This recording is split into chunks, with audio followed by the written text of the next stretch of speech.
The Threat of Invasive Plant Species in Virginia by Joseph Volchano.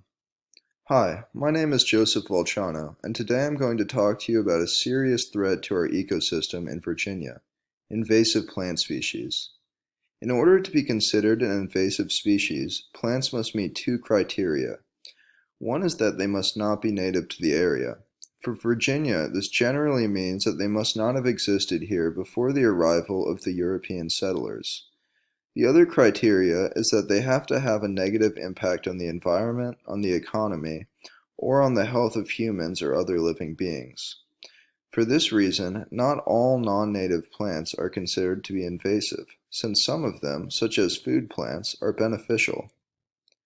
According to Virginia's Department of Natural Resources, there are approximately 3,200 plant species found in Virginia. About 600 of them are considered to be non-native, and about 90 of them are considered invasive. That's about 2.8%.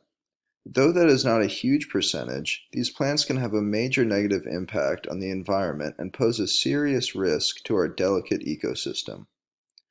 One example of an invasive species found in Virginia includes kuza, which is a vine that you could see growing in many wooded areas in our region.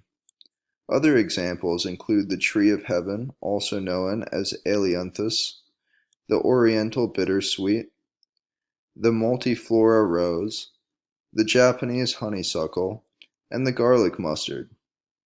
These invasive species of plants have many characteristics in common. They tend to grow and mature very quickly. They have virtually no natural predators or diseases that can help to keep them contained. They produce a heavy seed crop that is easily dispersed. They are difficult to remove, and it is expensive to try to control them. They also have characteristics such as toxic chemicals or dense roots that allow them to limit the competition from other plants. Invasive plant species can cause many problems in ecosystems. They can crowd out environmentally important native plants, such as the native oak trees. They can also serve as carriers for diseases that attack native plants. This reduces the biodiversity of plants and animals that depend on the native plants. Over time, this can have the effect of changing the hydrology, the soil chemistry, and the natural fire regimes of areas. Invasive plants don't just affect other plants. They can harm wildlife by crowding out the native plants, which the animals depend on for food to build their nests. Virginia is considered to have a temperate deciduous forest biome. As a forest biome, trees are a critical part of the ecosystem. Native ecosystems occur when plants and animals live together for thousands of years until they develop a complex system of codependence. Virginia's system has been threatened by the introduction of non-native plants, which growth patterns don't fit properly into the existing ecosystem.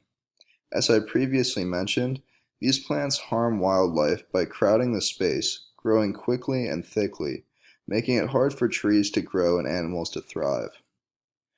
The first step in limiting the threat of invasive plant species is to build and spread awareness about them and about the threat they pose. People should do research to find out what plants are present in their area and how to recognize them. And they should take care not to plant or otherwise introduce potentially invasive species through gardening and other means. They should take time to eliminate them if they see them growing on their property. Finally, people should spread the word and educate others about the threat of invasive plant species. And if they want to take it to another level, they could join volunteer efforts to identify and eliminate invasive plant species in their area. Invasive plants pose a clear threat to the ecosystem in Virginia. It's up to all of us to do what we can to address the problem and limit the threat. Thank you.